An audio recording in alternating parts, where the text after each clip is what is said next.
అట్టివేళ గలగని దదివో వివేకము అన్న అన్నమయ్య కీర్తనకు భావం తెలుసుకుందాం. అట్టివేళ అంటే నేను చెప్పబోయే విపత్కర పరిస్థితుల్లో అదిగో చిత్తము వివేకము కలగనీయదు. అప్పుడు కూడా కుదురుగా ఉంటే శాంతము తప్పక ఉంటుంది. చెలరేగే ఇంద్రియాలు సముద్రంలా పొంగితే దేహములోని జీవుడు ఒక్కొక్కప్పుడు తాను రెచ్చిపోతాడు. ముక్కు మీద ఉండే కోపం వడబాగ్నిలా ముంచెత్తితే మనసు ఒక్కొక్కప్పుడు ఉడికిపోతుంటుంది.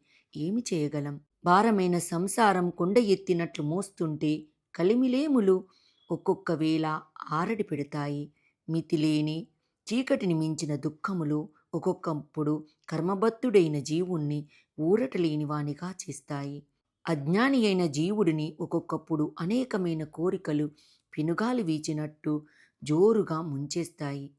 అయితే శ్రీవెంకటేశ్వరుని దాసునివి అయ్యేదాకా ఒక్కొక్కప్పుడు ఈ పీడలన్నీ వదలకుండా పట్టుకుంటాయి.